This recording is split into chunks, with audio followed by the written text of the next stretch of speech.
ACNFers, the front runner is officially out. I like to think I don't ask for much, but now's the time to buy a copy or three, and if you read it, you know the drill.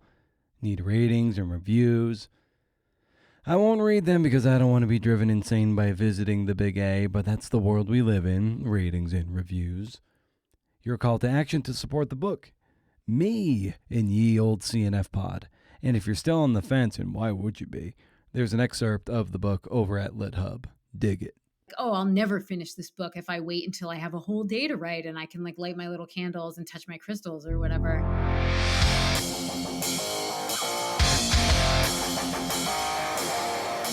Oh, hey, CNF, or just a creative nonfiction podcast, a show where I speak to badass people about the art and craft of telling true stories. I'm Brendan O'Mara. Welcome to the Thunderdome. Melissa Febos is here, and she needs no introduction. So enjoy my conversation with Melissa Febos, author of The Dry Season, A Memoir of Pleasure, and A Year Without Sex. It's published by Knopf.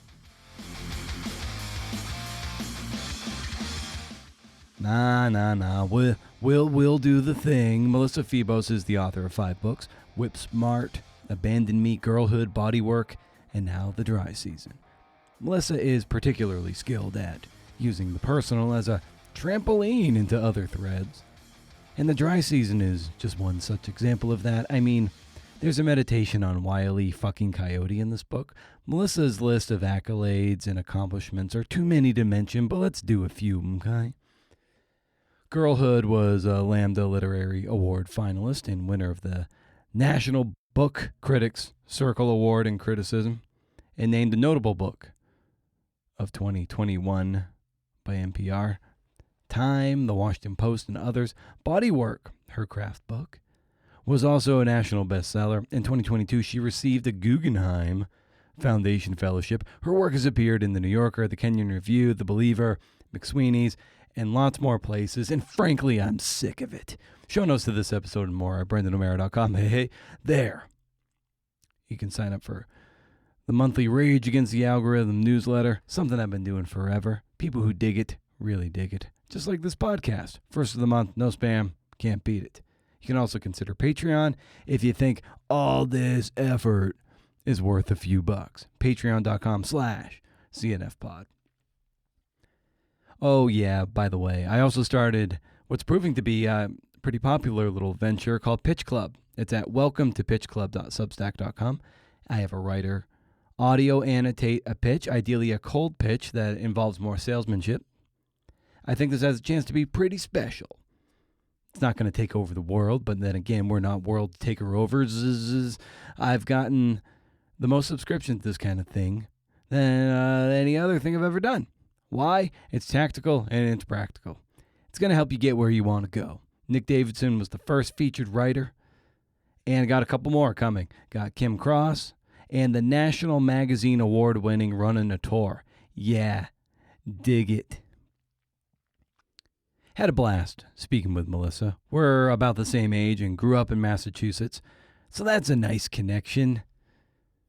Wicked nice connection. She's pretty special. She really came to play ball.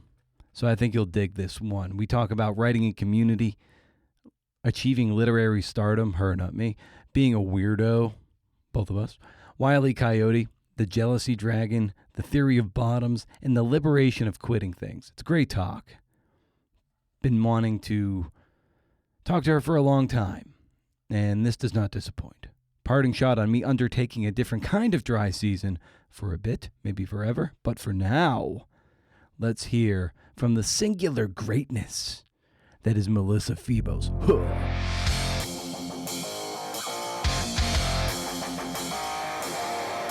People who do this for fame are foolish. It's so true. I actually would not mind just growing people's flowers for them. Go get a gelato and chill out. And I was like, I can't. This is going to have to interest somebody somewhere other than me.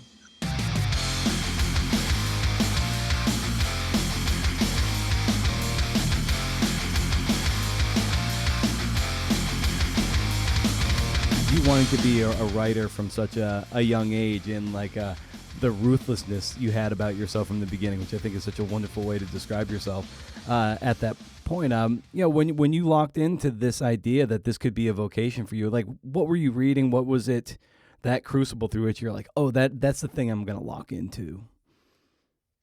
Yeah, I mean, what wasn't I reading? I was definitely a kid who I was a super voracious reader, like possibly an addictive reader. I was like reading, staying up all night with a flashlight in my bedroom. I was reading during classes at school. Like that's all I wanted to do. And I think pretty much as soon as I figured out that being a writer was like a thing you could do instead of another kind of job. I mean, sort of.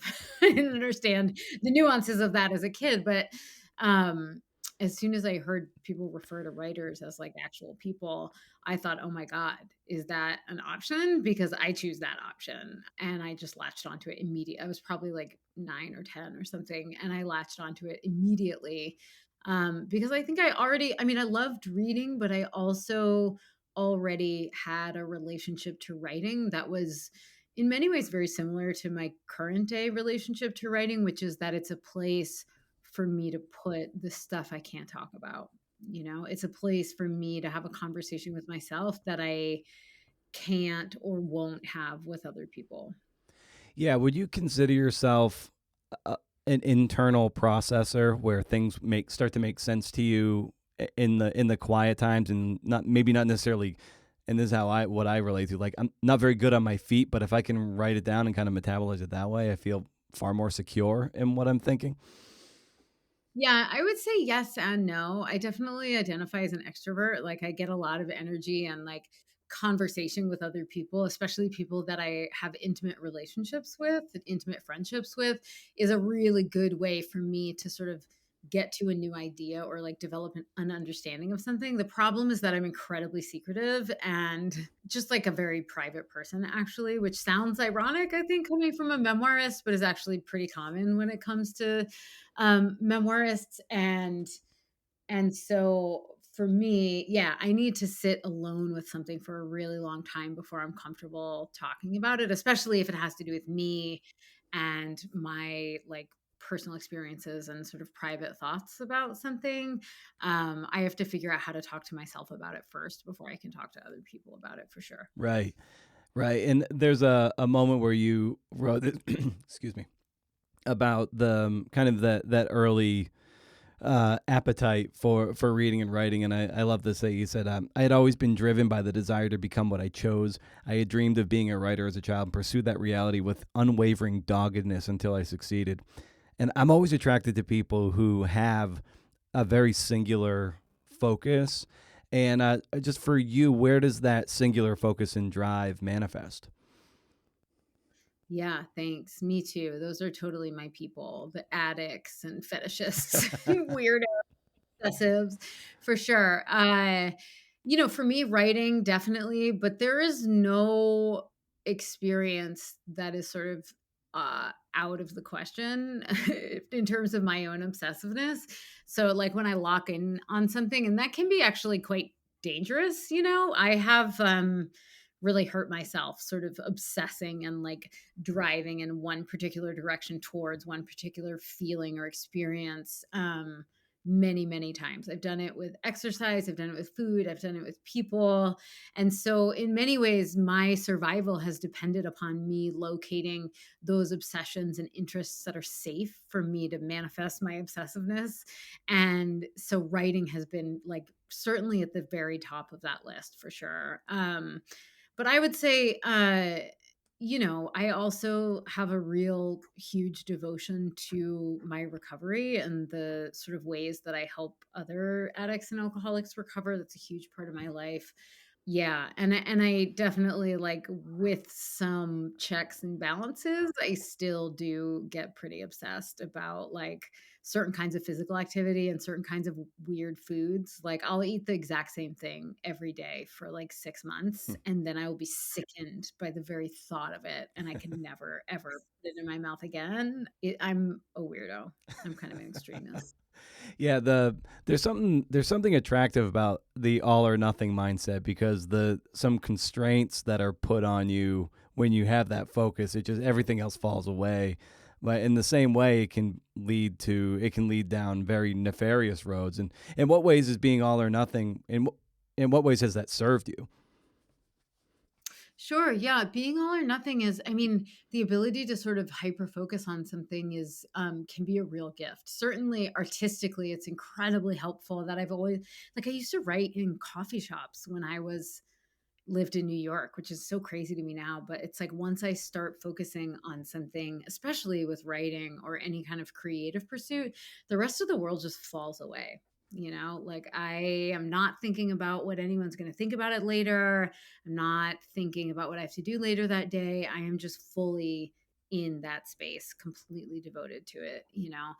I would say also, like, the dry season is about a year that I spent celibate. And if I could have just had a more balanced relationship to love and sex, like, believe me, I would have. I tried for a really long time.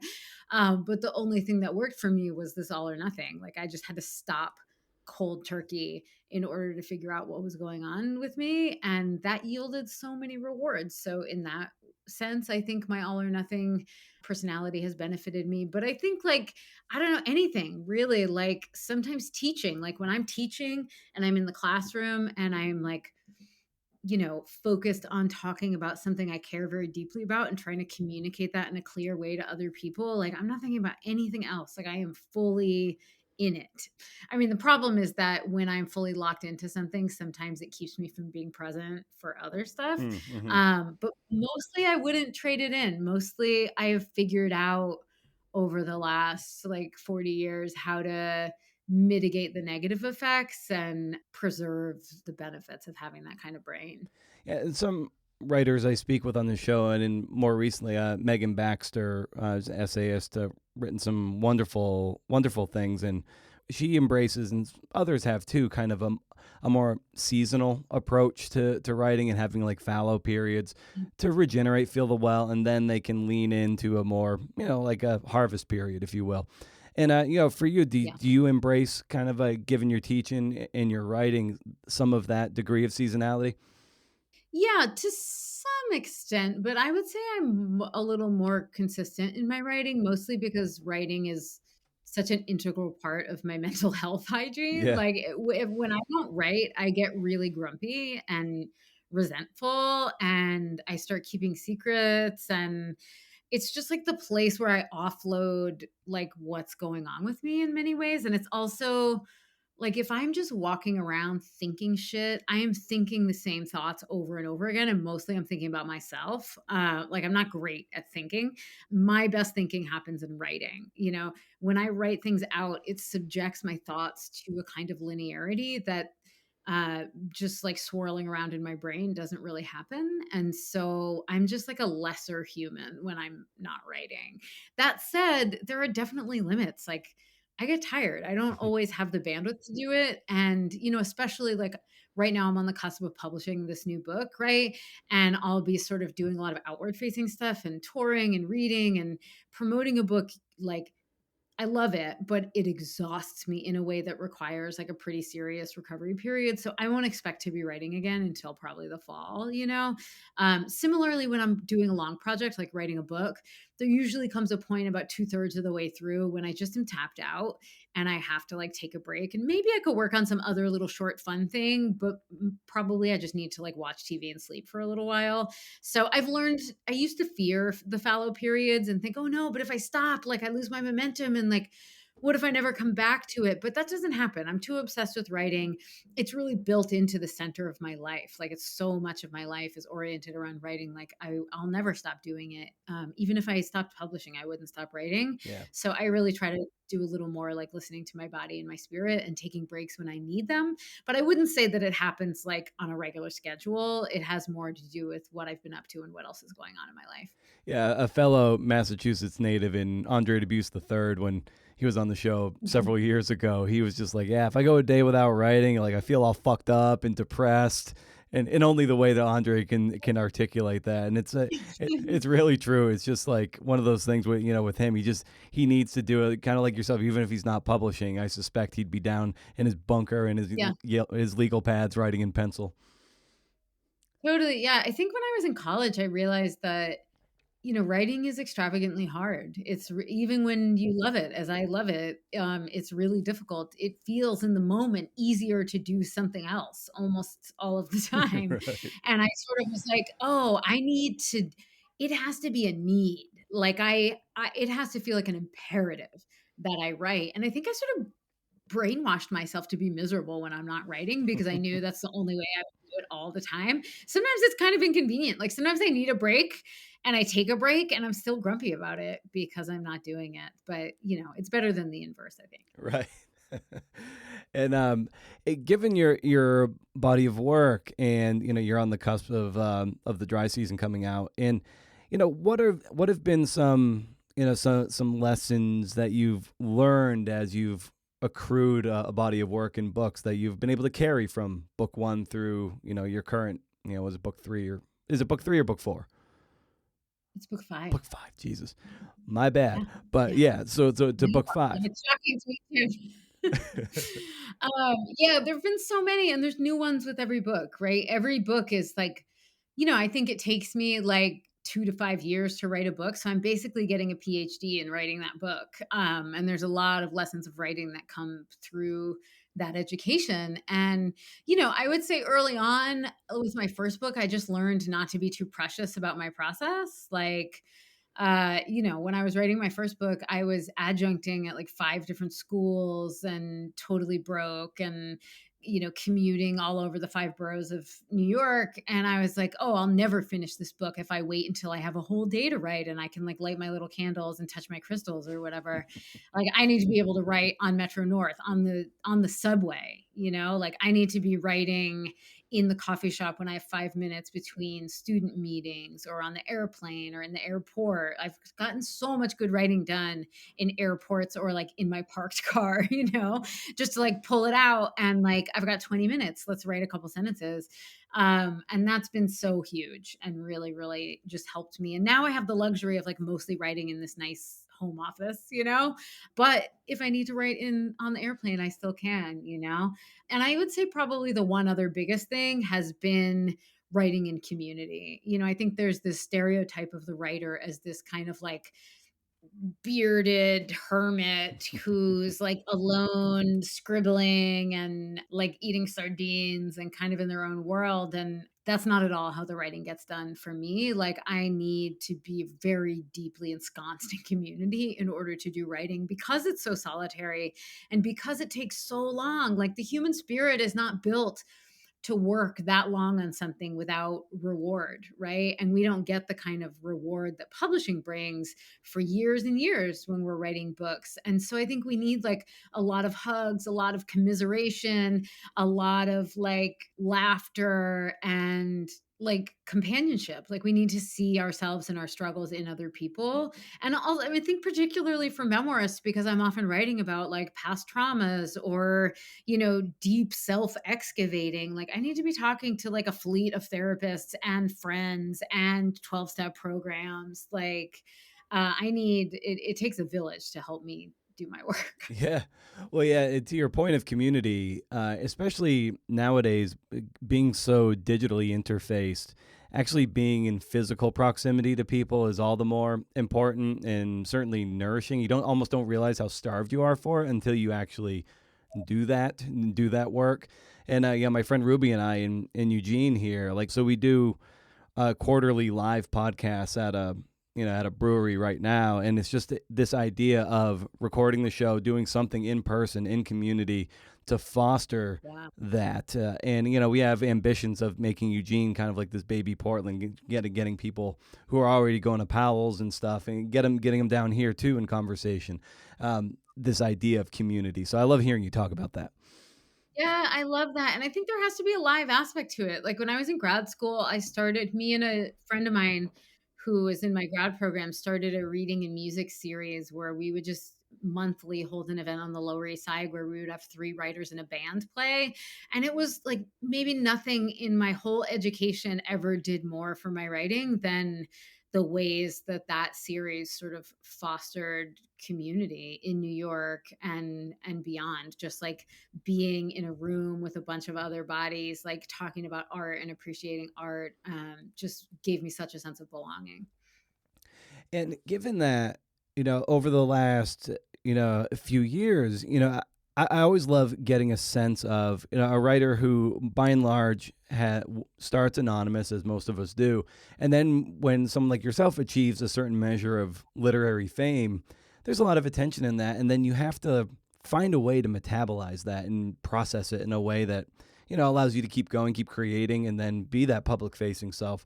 So just over the years, as your profile has lifted, how have you, metabolized that increased visibility and, desire for your time and, just in your presence? Sure. Yeah. I mean, it definitely requires an increasingly nuanced sense of my own boundaries. I think when I started writing, and with memoir, it's the response from readers, I think, is really different from other genres because there is something inherently really powerful about knowing that there is another living, breathing person walking this earth who has experienced the very things that you have and that maybe you felt alone in. And so I get these like emails from readers who are like, we might be the only two people on earth who have ever experienced this. We must know each other. We're soulmates. Yeah.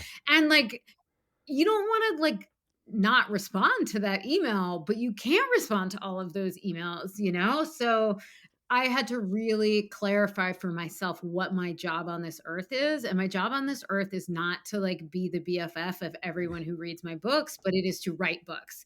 And by writing the book, I've already given them the companionship that I have, right? And that sort of has to be enough. And like sometimes I do write back, I try, but I can't always do that. And letting go of that has been really important and really sort of freeing for me. But, I have to say, it's like, being a writer with a little bit of fame is really different from being like an actor with fame or like any other kind of artist. I think I still am just like, first of all, like writer famous is just not the same. It's like other writers know who you are, but Yeah. like a very, very small percentage of like regular people know who you are or give a shit.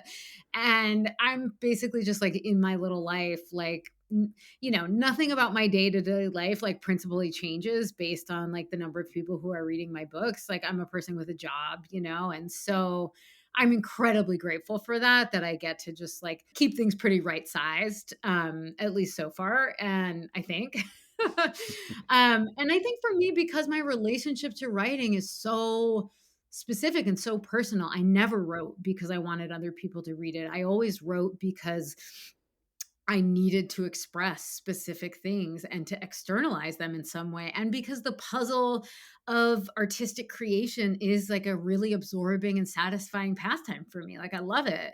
And like I said, I would do it even if nobody was reading or publishing my work. And so, it's like it's not possible to totally separate like reception and audience from the artistic practice, but I'm really, really grateful for the extent to which that has been possible for me. And it's also a very conscious practice. Like, when my first book came out, I read everything anyone wrote about me. And I was like, okay, I'm never doing that again. And like, it's my job to publish the book and do a good job of trying to get it into the hands of the people that will find it meaningful.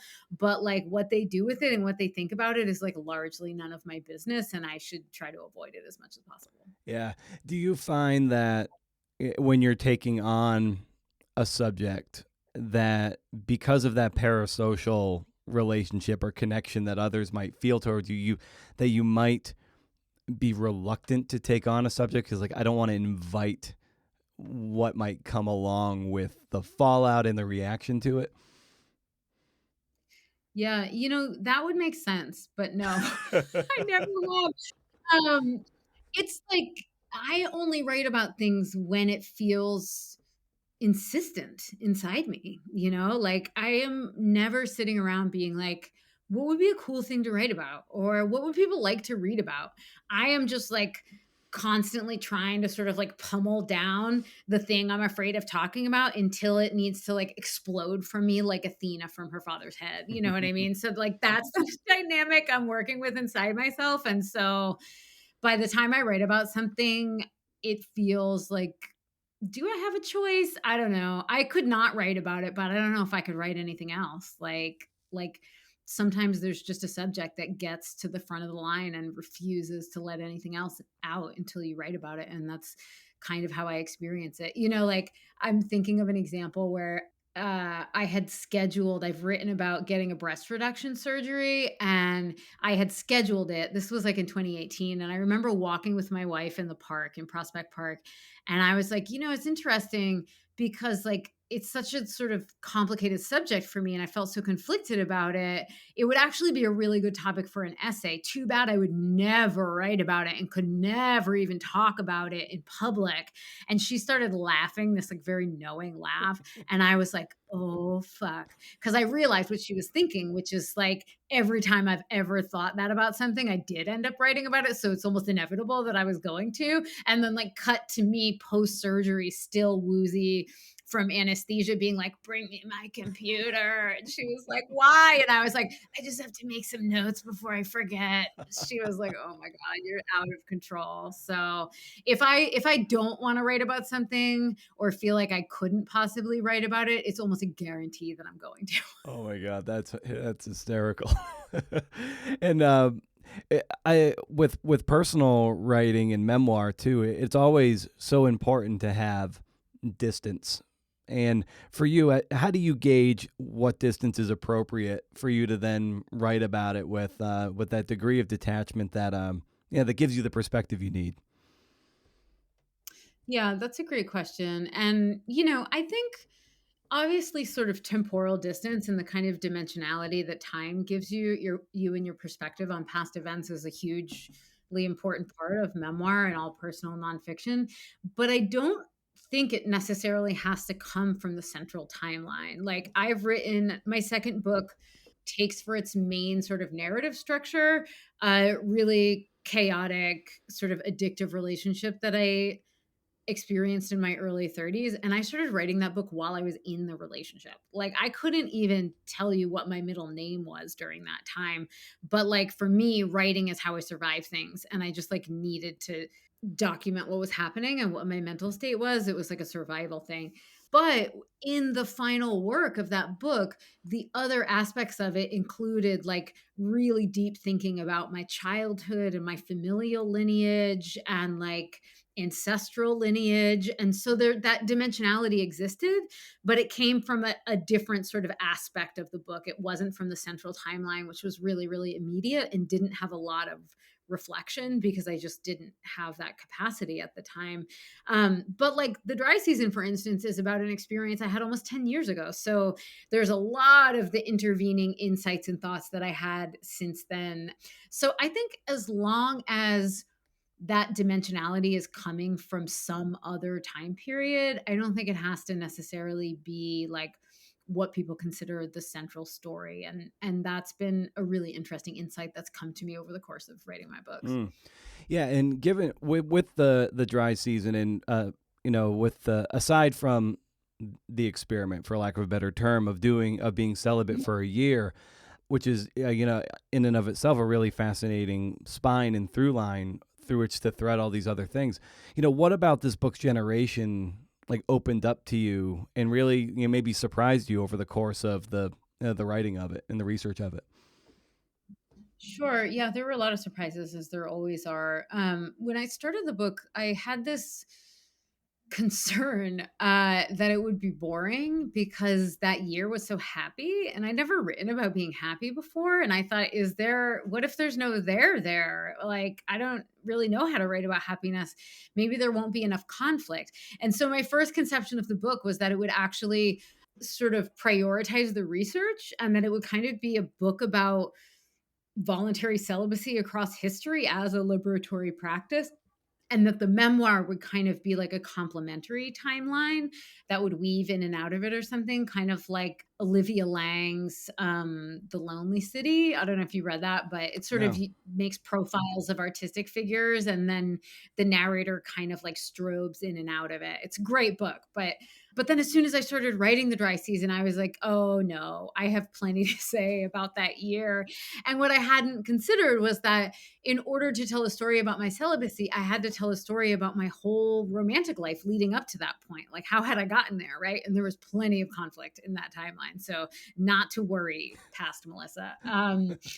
And, the research, like, it was both exciting and kind of a heartbreak that so much of the research I thought I was going to include ended up falling by the wayside.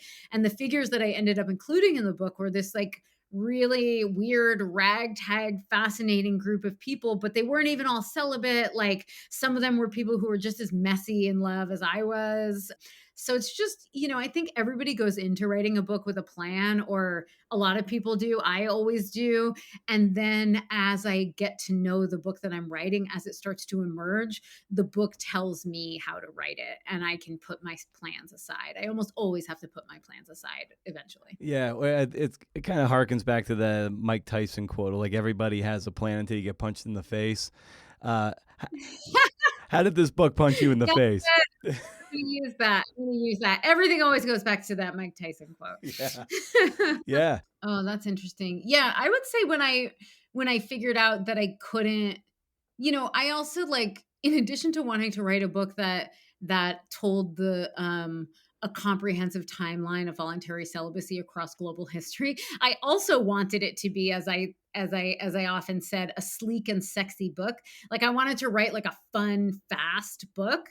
And, about half of the way through, I was like, oh shit, I'm not going to be able to include most of this research.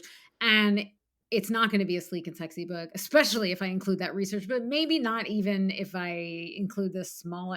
I was just like, oh, I have to make some choices here about what kind of book I want to write. Do I want to write a fun little skinny book, or do I want to write about the process of radical self-transformation? Because I can't actually fit that into 150 pages, And so I had kind of a reckoning about what kind of book I was writing, and had to make those choices. I would also say it was, and maybe this goes back to your previous question about sort of writing patterns over time. Like, I had my first sabbatical while I was writing the book, and I'd always sort of thought that my problem with writing was one of time, and that if I had endless time, I could write endlessly. And I had this year, and I really protected that year, and I went to a bunch of residencies, and I kind of did write endlessly for about 6 months. And then I hit an absolute wall. And I was at a residency on the Italian Riviera having all my meals cooked for me, and I couldn't write. And I was just like, what's wrong with me? I feel like I've gone dead inside creatively.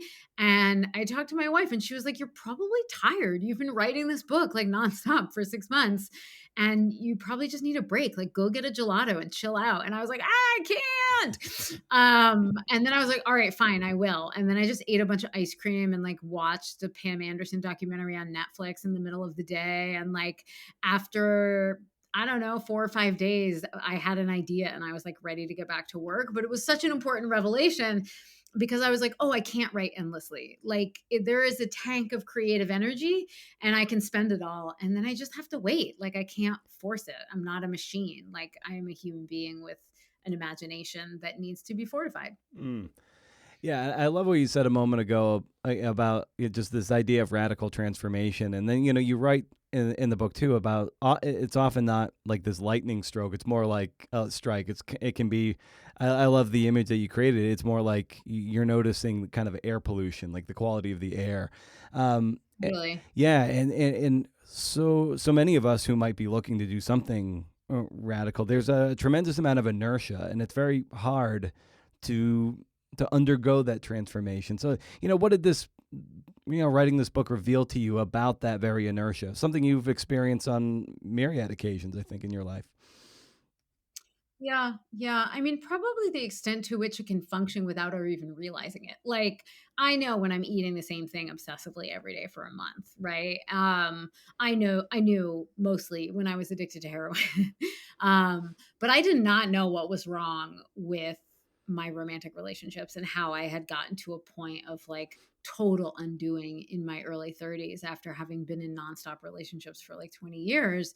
And then part of what my period of celibacy revealed to me was that there was this inertia of participation in sort of romantic dynamics and structures and ideals that I wasn't even aware of, that I hadn't chosen, that I'd just been kind of conditioned in and absorbed as a human being living in the United States of America and growing up in the 80s and 90s. Like, I thought that to be a good partner, you had to like sacrifice your true self in many ways, and that sort of constant compromise and ensuring that people were mad at you or disappointed as little as possible was like generous and made you good, and when in fact it was kind of manipulative and was making everybody unhappy and made my relationships totally unsustainable. But I've been in therapy and like been a feminist for a really long time, and I just had no idea that those scripts were sort of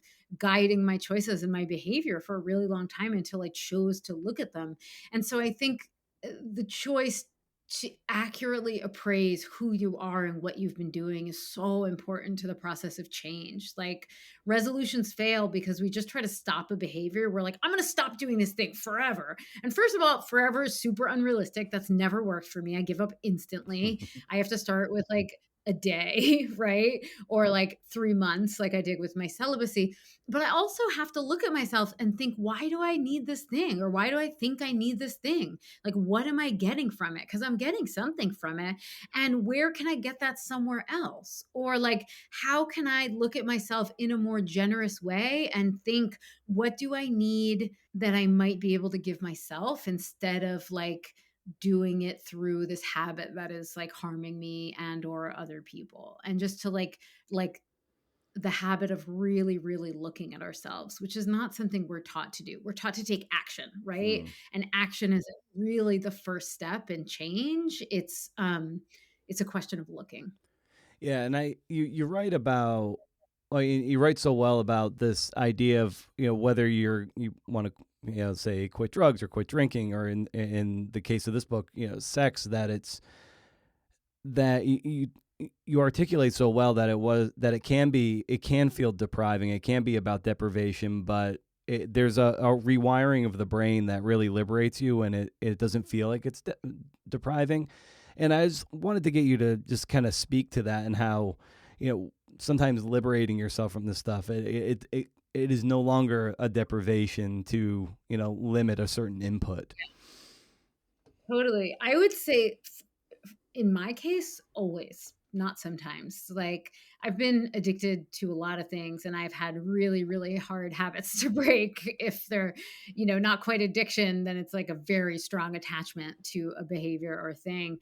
And, for me, that is the illusion of dependency, right? It's like when I get locked into something like that, I convince myself that I need it. Like with drugs and alcohol, I was like, oh, I won't be able to make art if I don't do drugs and alcohol. Like, I won't be able to have fun, which is like the most hilarious thing for me to look back on in hindsight. Cause like the art did not begin, the fun had not yet begun until I got sober, like very truly and literally.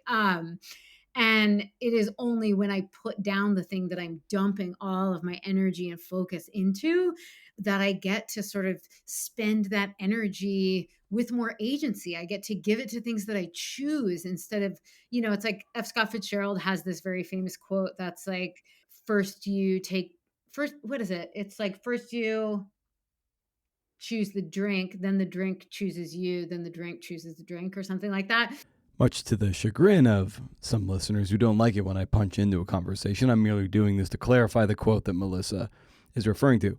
F. Scott Fitzgerald, he said, first you take a drink, then the drink takes a drink, then the drink takes you. Moving on. Every single time I have put down something that I thought I was dependent on, my life got so much better. Not just in a like, my blood counts are better now, but I am literally happier. I'm having more fun. I'm laughing more. I am having an experience of the sublime. Like, I just, when we hear the words like abstinence or sobriety or celibacy, we think of what we're going to lack and what we're going to be deprived of or what we're giving up.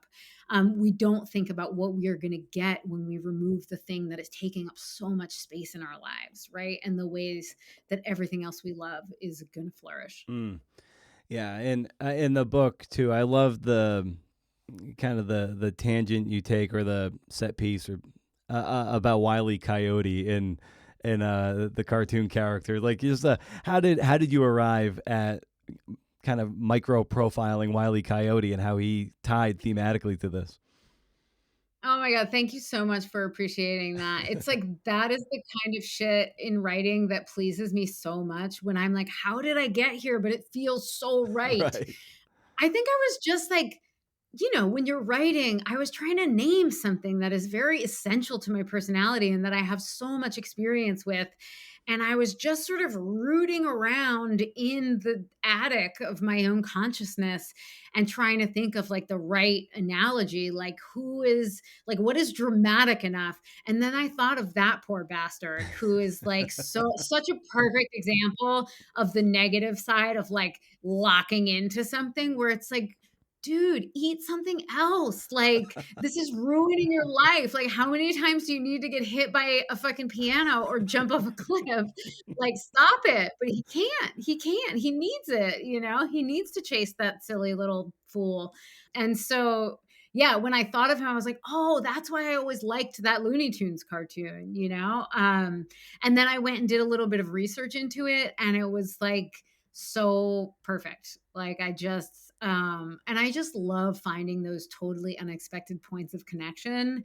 It feels like so quintessentially like creative nonfiction, like essaying specifically is just sort of like digging at something in your mind and in the archives of the world and trying to pinpoint something exactly, and the way that can include like these incredible eccentric surprises. Yeah, isn't that the best where you might be looking at one thing and then something else emerges, but it makes sense. And it is so electrifying to come across something, to be able to connect these two seemingly disparate dots and make them make sense together. It really is where the juice lies a lot of the times. Yeah, it is. It's super juicy. There let's see. There's a moment too where you write of self-indulgence, and I love it. You're like writing a new book when the first flush of inspiration waned and you were left trudging toward a new idea, driven by instinct without clarity. And that rung to me. That just stuck out to me so strikingly. That's instinct without clarity. And I was wondering if you just kind of take us to that moment when that is when that is hitting you, instinct without clarity.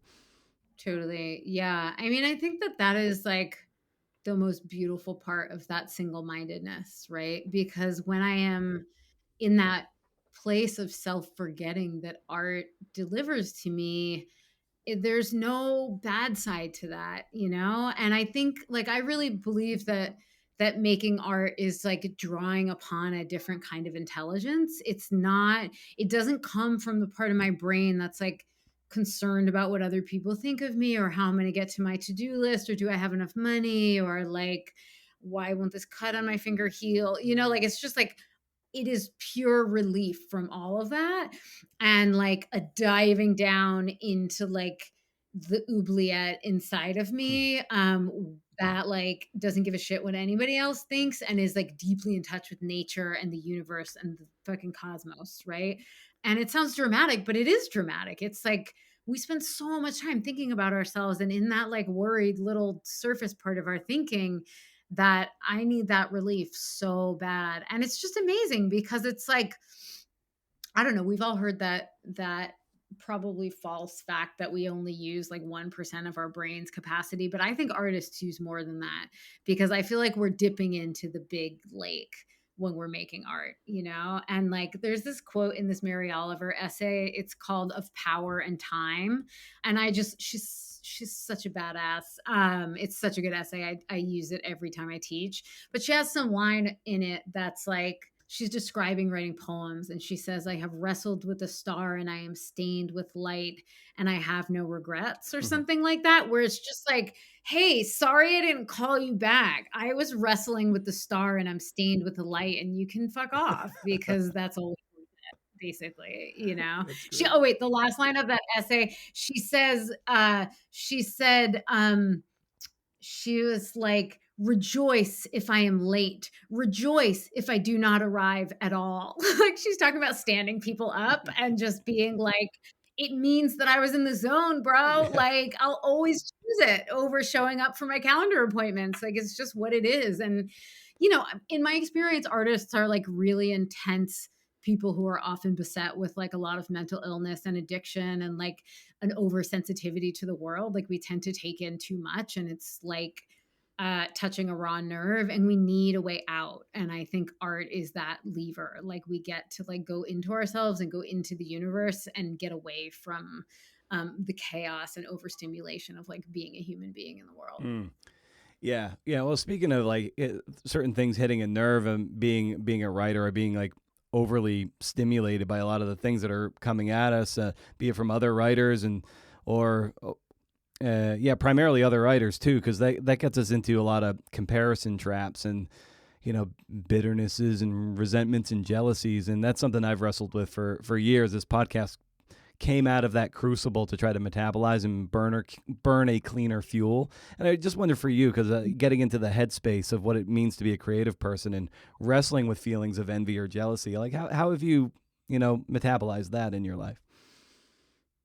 Totally. Yeah. I don't know anybody who's exempt from it. It's tricky. We work for a really long time and there's no real logic to when we get rewarded or if we ever get rewarded in the way that we want. And in my experience is that even when I do get rewarded with the things that I want, they don't feel like I thought they would feel. Like I don't feel permanently secure and I'm not just like, on cloud nine for the rest of my life. And so, I remember being in grad school in my 20s and looking around at my peers and having, like I now teach in an MFA program, and MFA programs have a lot of good things going for them, but they are also these like little petri dishes where young people are like, it's just heightened and dramatic and you're always comparing yourself to other people and nobody really knows anything and nobody's really writing well yet and it's crazy.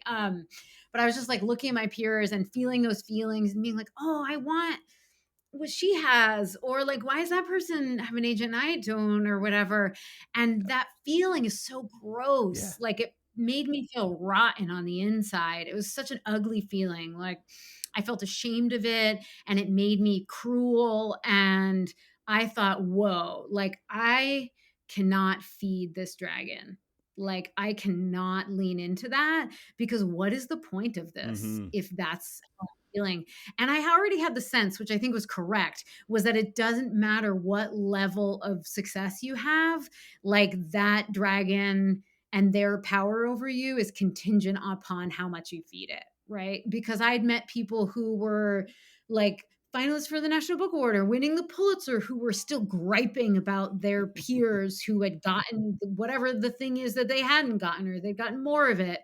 And I was like, I don't want to devote my life to this really hard and worthy thing just to be living in a mental space of scarcity. So like, how do I avoid that? And I made a very, very conscious decision at like 25 or whatever that I was like, okay, I need to act as if. I need to act as if I live in a world where there's enough to go around, where I am assured that I will get what I need and that my generosity will multiply and boomerang back to me. Like I just have to live that because there's no way that I can create that reality inside of myself without it. There will always be opportunities to live in scarcity and to feel deprived, always, right?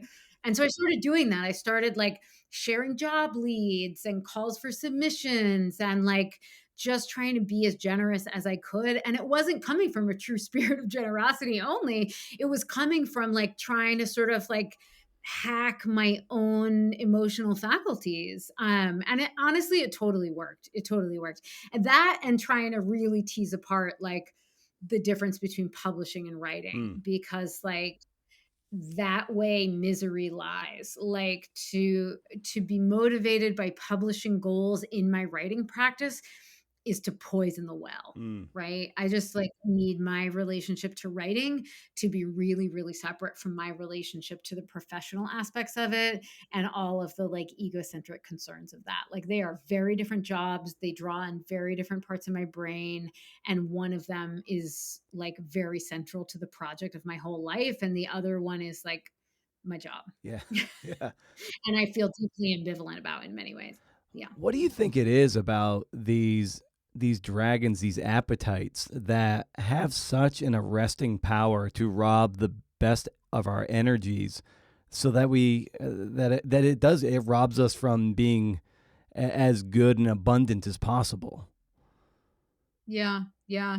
I mean, I think it's capitalism for sure. And I also think that there's like a very biological instinct, right? I think we are tuned to look for threat or to be worried about survival. It's like this is why I don't read bad reviews of my work, because like so many more generous, like glowing things have been written about it. But like, what do I remember?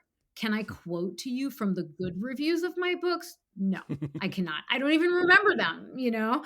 And so I just like have to be careful about where I let my mind go and focus on. And I found that I can like sort of manually refocus it in the places I want it to go, but that's not my first instinct. Like I can't act on my first instinct is to be like, "Oh, what do they have and why have they taken it away from me even though I never had it?" You know?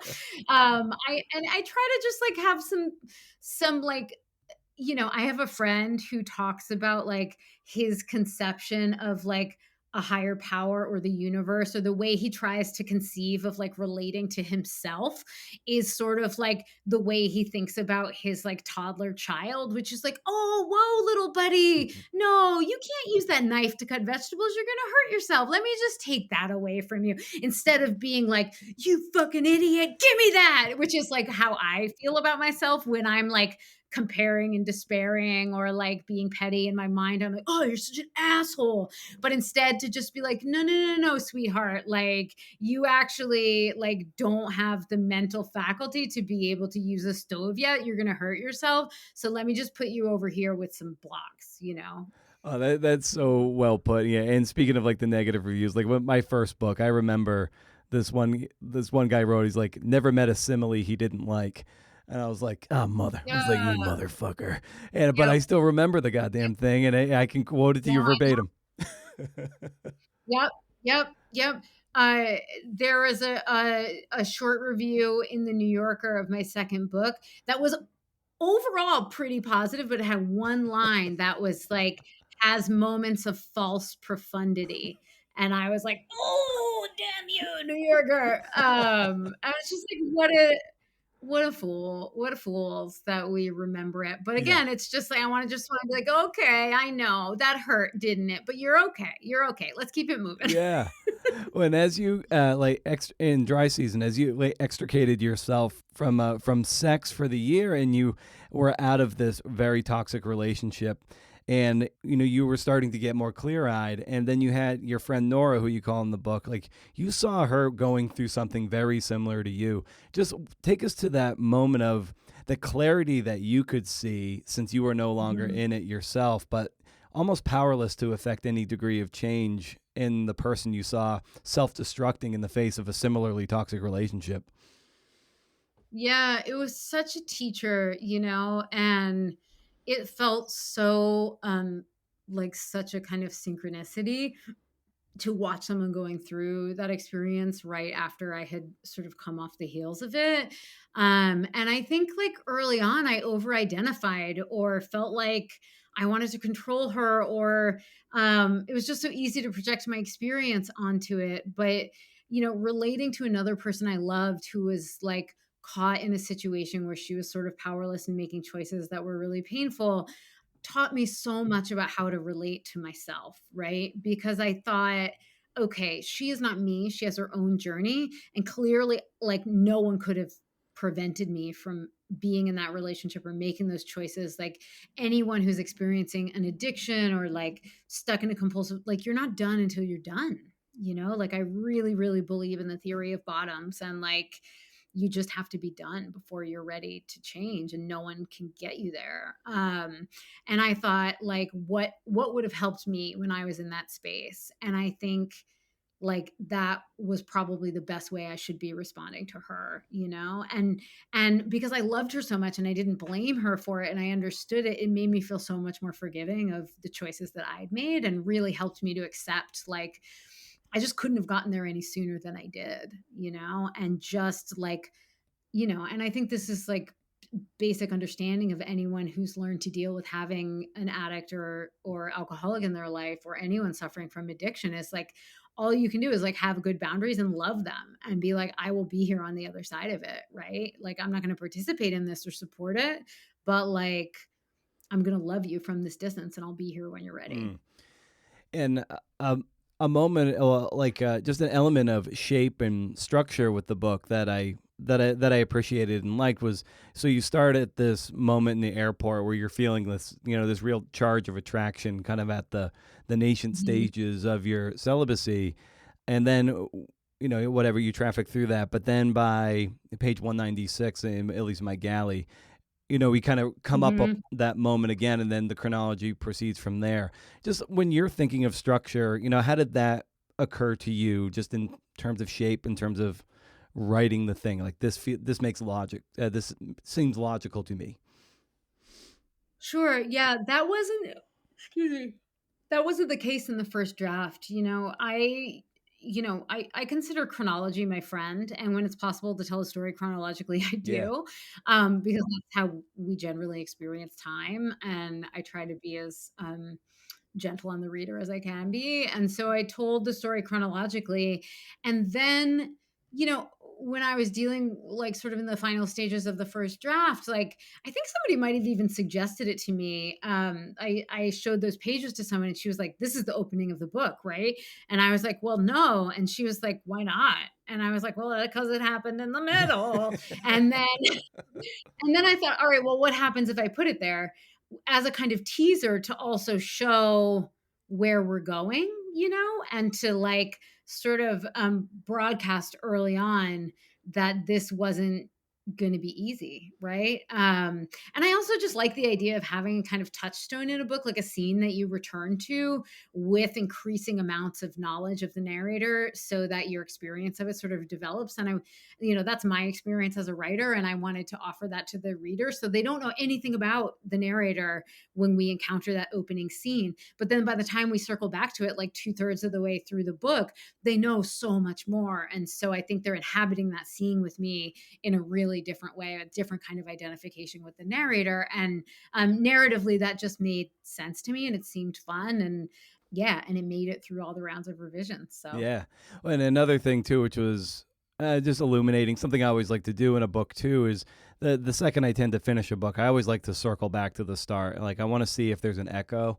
And this book has, like, a literal echo in terms of how you end it and then yeah, start it. I loved it, but I just want you to get your thinking of, like, oh yeah, this rings true for this story.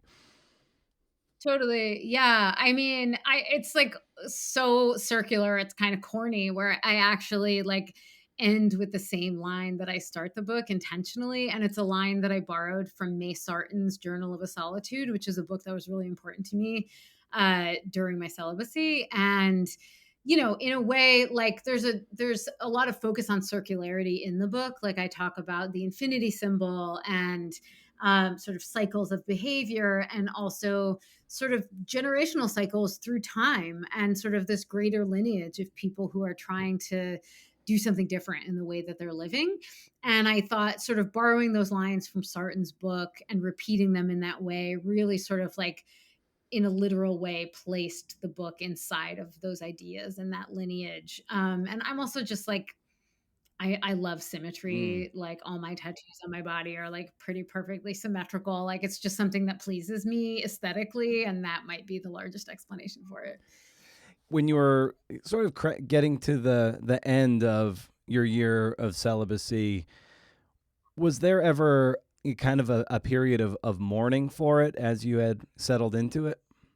Um, you mean during the celibacy, mourning for, like, what had come before, or, like, after the end of the celibacy, Kind of mourning like, for what had happened at during? the end, like, as you had settled into it and you realized how liberating it was, and you were coming up on the end of it, you might have, like, as you were looking to, get into relationships again, of which, you met your wife at that time, but then there's, like, oh, I kind of missed that time. That was good. I kind of Yeah. miss it. For sure, definitely. I mean, towards the end of my celibacy, I really thought I might never be in another relationship. Like, truly, I was so happy, and my life was so much better that I was like, why would I risk this? And then I fell in love, and life went on. But I have thought about it that way, and it's been really fruitful, because sometimes that kind of thinking is a flag for me that I'm like, my wife and I have agreed to be in the kind of relationship and to cultivate the kind of relationship where we can enjoy the things that I enjoyed when I was celibate, where we can operate autonomously, where we can ask for and take as much alone time as we need. And so sometimes if I start like romanticizing being alone, I think, okay, like, what do I need to do? Do I need to like ask her to like go away for a few days so I can be alone in my house? Do I need to go dancing? Like, why do I think that my life right now can't contain those pleasures? Like, obviously, it's different living with another person and like being in a partnership, but in a different configuration, I feel like I do have access to all of the joys and privileges that I had when I was celibate. I just have to remember it. Well, that's wonderfully put, Melissa. And as we come down to the kind of end of our time together here, I always love closing these conversations down with by asking the guest, you in this case, for a recommendation of some kind. It's just anything you're excited that brings you joy that you want to share with the listeners, and that can just be like a going dancing or a pair of socks, fanny pack, doesn't matter. What would you recommend? No question about it. Women's professional basketball, WNBA. I am obsessed. I am gonna go catch up on my games right after this. Like, I was a big like sports kid. We were Red Sox fans in my household, and then I sort of like abandoned sports fandom for a really long time. I had a brief period of being a football fan in my late 20s, and it was just like too consuming, and I stopped. And I've like gotten back into being a sports fan, and it makes me so happy. And it's like I'm so excited that my book tour is happening during basketball season so that I have that kind of escape every night after I do my readings. Oh, that's cool. Yeah, I love like Brianna Stewart and Sabrina Ionescu and yeah, watching Yeah. what so many of these players can do. Asia Wilson, they're just they're Oh my God. it, A phenom. yeah, it's pretty cool to see the growth of the sport and Yeah, it's been really cool to see people getting back into it. I'm actually going to go to a Liberty game after one of my readings in New York on my tour. So, oh, fantastic. Well, Melissa, this was so wonderful to get to have this conversation about writing in the dry season and a bunch of other stuff in between. So just thank you so much for the time. oh, thank you so much, Brendan. It's really been a pleasure. I love the podcast.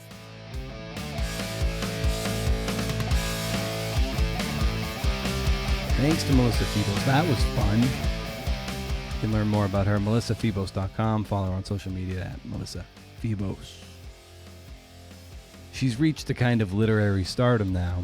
Pieces and interviews in all the major magazines and newspapers and websites and creative nonfiction podcasts, the last one being the real feather in the cap. Some of the passages that Melissa writes about that deal with addiction really struck a chord with me. And I hesitate to say that I'm addicted to alcohol, beer in particular. But I do have a conflicted or troubled relationship with it. So much so that I often will take prolonged periods away from drinking because I get so tired of what it does to me emotionally, physically, financially too, because I have good taste in beer. I'm one of those people who has a hard time stopping once I start. But if I don't start, I'm good. Future Brendan never regrets not drinking, even one IPA, let alone 4 or 5. It's probably a red flag that you constantly find yourself reappraising your relationship to a substance, be it sugar or drugs or alcohol. And yes, I know that alcohol is a drug. Sometime last week, I inexplicably had 4 IPAs and wasn't even that drunk, which is another red flag of sorts. I fell asleep that night and woke up with the most agonizing neck pain from falling asleep in a terrible posture. I slept like shit anyway. Even on a good night, I don't sleep particularly well, but throw in a few beers and I am assured of having a pretty crappy day the next day. And bad sleep, that's a hallmark of the seasoned drinker. I have pretty high blood pressure and possibly sleep apnea, none of which are helped by drinking. Come Saturday or Sunday morning, if I elected not to have a few beers the night before, I'm always so happy. I wake up refreshed, no cotton mouth, no headache, no shame. I'll turn to Melanie. I'm just like, I just feel nice this morning. Get my coffee and just feel nice. I don't feel like I'm in recovery mode. I have a lot of shame around drinking. I'm not sure where this comes from. I've caused my friends a lot of grief over the years, dating all the way back to high school and antics back in high school. My all or nothing tendencies get the best of me with booze. I don't have much by way of an off switch. I can go right down the roster of my friends and rattle off innumerable flagrant fouls. I don't mean fistfights, but I tend to get loose-lipped and say mean things. I, like many others, tend to think I'm way funnier than I actually am. I mean, Jesus, I think I'm way funnier than I actually am sober. Throw in a few IPAs, and my gosh, I'm insufferable. And my wife and I attend all the Eugene Emeralds home games, baseball team.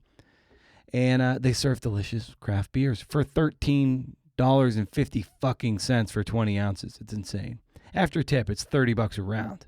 Again, insane. But I'm struck by this feeling of FOMO. I love the taste of beer. Non-alcoholic beer has come a long way, like athletic brewing is great. I'm still an ambassador, though I don't really tout it as much as I'm sure they'd like.